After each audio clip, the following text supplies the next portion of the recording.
Hello everybody and welcome back. As always, I am Mateo311 and this is your channel for everything VR related.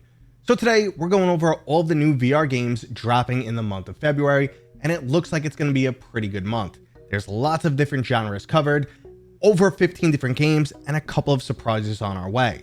Now there are of course links and timestamps if you want to skip ahead, but before we jump in, this video is brought to you by my sponsor, Kiwi Design. Kiwi has accessories for all of your favorite headsets, and they finally started releasing some new products for the Quest 3. On screen we have their brand new extra comfy Quest 3 Elite strap. I've been using head straps from Kiwi for years now, and they're hands down my favorite. There's a link to Kiwi down in the description, and don't forget to use discount code Mateo311 for 5% off and to help support my channel. Now we'll start this video off like normal with the two titles coming to Meta's subscription service, Quest Plus, and that includes the quirky escape room, I Expect You to Die, and the story-driven experience, Dyschronia Chronos Alternate. I've spoken about both of these titles multiple times on the channel, and I Expect You to Die is excellent if you're in the mood for a puzzle and some good laughs. The spy theme with booby traps around every corner never seems to get old. Now Dyschronia, on the other hand, is something uniquely new. You'll jump into this beautiful utopian future world where everyone is linked together and crime is basically non-existent until someone's suddenly murdered and you have to investigate it. Overall, it's a pretty bizarre storyline and definitely not for everyone, but if you do have Quest Plus, I highly recommend you check it out. Okay, so let's move into the new releases, starting with Vampire: The Masquerade Justice, making its way onto new platforms. This story-driven, stealth-based RPG takes place in the Vampire: The Masquerade universe, and has you creeping through the shadows and taking down enemies with a unique array of powers, which just get more and more brutal as you gain strength. Between the deep lore, gruesome combat, and excellent stealth mechanics, there's a lot to like about this game,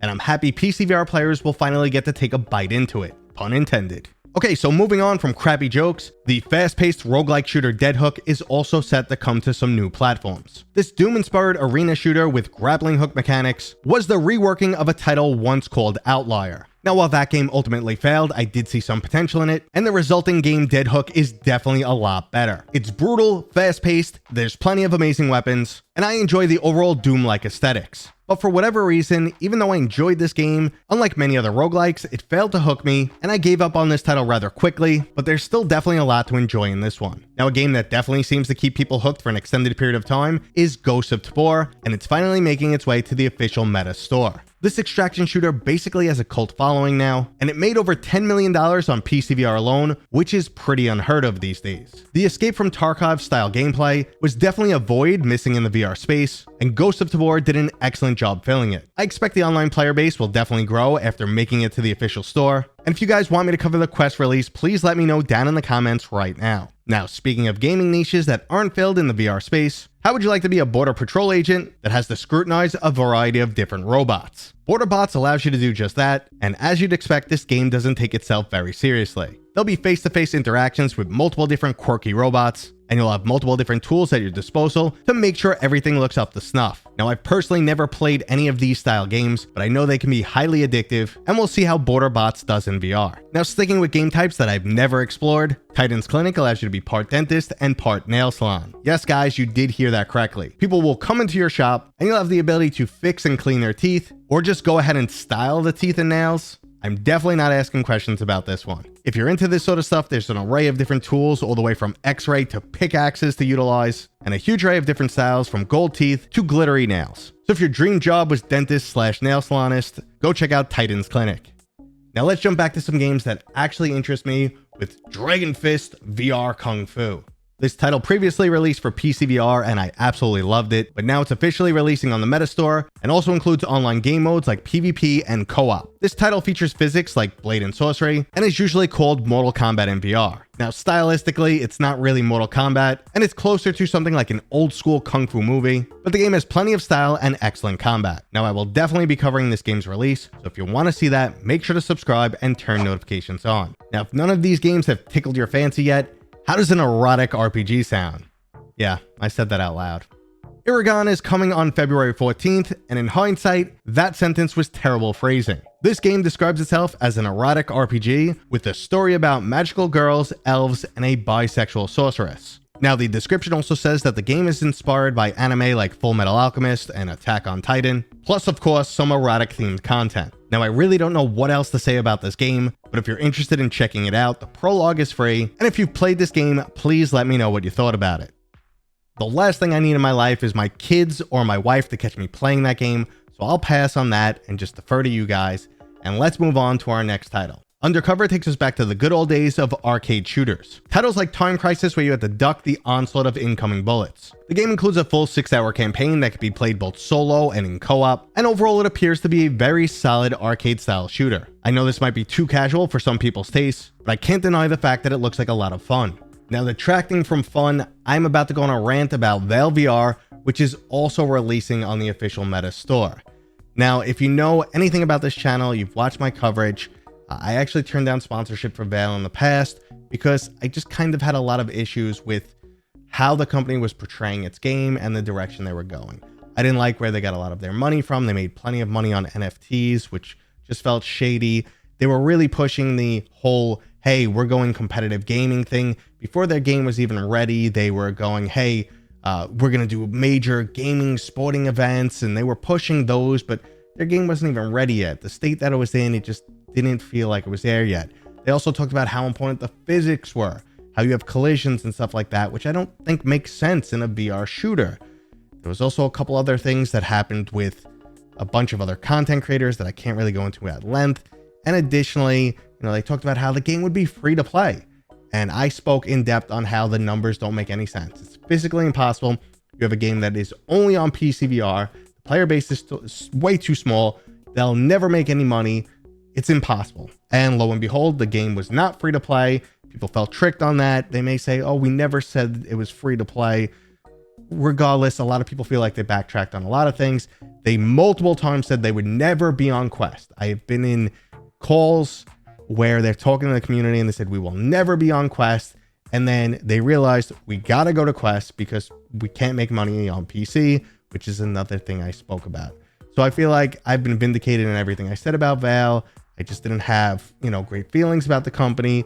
But we're on top of all that, why I turned down sponsorship is because I just didn't think the game was anything truly special. I know some people really like it. They like the gunplay. I found some of the gunplay really good, but also, some of it not great, like hit and miss. I also thought, like I said, the physics were just pointless. So overall, I just didn't think it was a great game. I didn't want to, attach my name to it. That's it. That's my Vail rant. But for those of you who enjoy this game, keep enjoying it. I hope the Quest community enjoys it too. Maybe the game gets a little bit more success. I think the shooter market is kind of full. It's going to be hard to break into, but let's see how it goes. Good luck, guys. That was my Vail rant.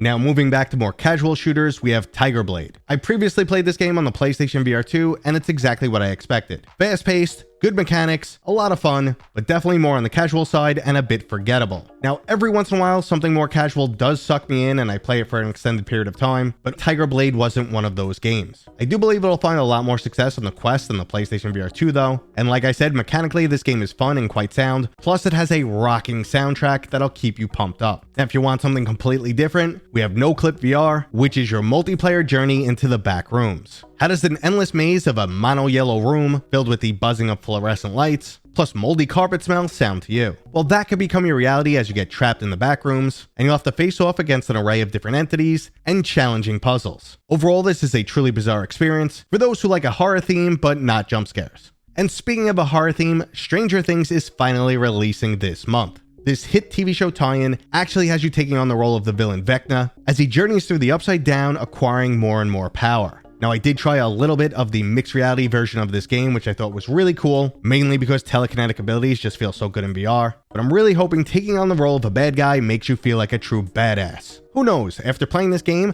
I might be rooting for Vecna to take out Eleven in the next season of Stranger Things. And last up in new releases is Heartshot. This is a story-driven espionage thriller with fast-paced gunplay and retro-inspired cinematics. Now, I'm not sure if this game is a case of awesome trailer or we're in store for a surprise hit. It looks like they nailed the action, combat, and cinematics they were going for, so I'll definitely jump into this game, give it a try, and let you guys know what I think.